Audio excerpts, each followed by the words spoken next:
இப்போ எங்கள் வாத்தியாருக்கு அடுத்த பொசிஷனுக்கு சட்டாம்பிள்ளைன்னு ஒருத்தர் அவர்கிட்ட அவன் விளையாடும்போது அவன் அடிச்சிட்டான். எங்கள் சட்டாம்பிள்ளை எங்கள் வாத்தியாருக்கு அடுத்த பொசிஷனுக்கு தான் இங்கே வந்தவன் அடிச்சிட்டான். அடிச்சோன்னா எல்லாம் ஷாக். ஏன்னா அவர் எல்லாருக்கும் தெரியும், எல்லா ஏரியாவிலும் தெரியும். அவரை பெரிய ஆள், அவர் போனாலே வணக்கம் சொல்லுவான். அந்த மாதிரி ஆள். அப்படியே சைலண்ட் ஆகிடுச்சு, கூட்டமே சைலண்ட். நான் இப்படி உட்காந்துருந்தேன். நான் சொன்னேன், இவன் மட்டும் என்கிட்ட கிடச்சானா அவங்க ஊர் வரைக்கும் விரட்டிடுவான்னு சொல்லியிருக்கேன். சொல்லிட்டோன்னே எங்கள் வாத்தியார் பக்கத்தில் இருக்காரு, கவனிக்கல. இப்படியே பார்த்துட்டு இருந்தால தட்டி முன்னாடியே எழுந்துடுறானாரு. அண்ணா வரட்டி வாடா அப்படின்னாரு. நீங்கள் சொன்னால் வரட்டுவானே அப்படின்னா. டேய் எப்படா வரட்டுவாங்க, நீங்கள் சொல்லுங்க நான் வரட்டுவானே அப்படின்னா.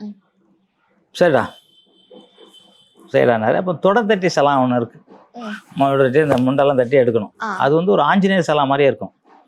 அது முறையாக கற்றுக்கிட்டவங்களுக்கு மட்டும் தான் தெரியும், அது இல்லைன்னா கற்றுக்க முடியாது. நான் அப்படி நின்று சலாம் எடுத்தோடனே எல்லாருக்கும் ஒரு சாக்க, சரி அவன் ஏதோ இருக்குது அப்படின்னு. அப்போல்லாம் தொடலாம் அப்படியே அந்த தண்டா பைட்டக்கு 5000 அடிச்சு முட்டி கீழே அப்படி பெண்டாக இருக்கும். ஒரு ஆஞ்சநேயர் படம் பார்த்துட்டிங்கன்னா அந்த மாதிரி இருக்கும் எனக்கு. ஆனால் அப்படி எடுத்தோடனே எல்லாம் ஒரு சாக்கை இப்போ கம்பு எடுத்து தர சொல்கிறேன் அண்ணனை. ஏன்னா கம்பு எடுத்து அடிப்பானுங்கள, அதனால கம்பு விரைவு கொடுக்கணுன்னே வாங்குறேன். ஏன்னா குருவெல்லாம் அப்படி மதித்தோம். எங்கள் வாத்தியார் முன்னாடி நான் உட்காரவே இல்லை, கடைசி வரைக்கும் அவர் முன்னாடி உட்காந்ததே இல்லை. நின்றுட்டு தான் இருப்பேன், கை கட்டி தான் உட்காந்துருப்பேன், நின்றுட்டு இருப்பேன். வேட்டி கூட தூக்கி கட்ட மாட்டேன், இறக்கி தான் கட்டியிருப்பேன்.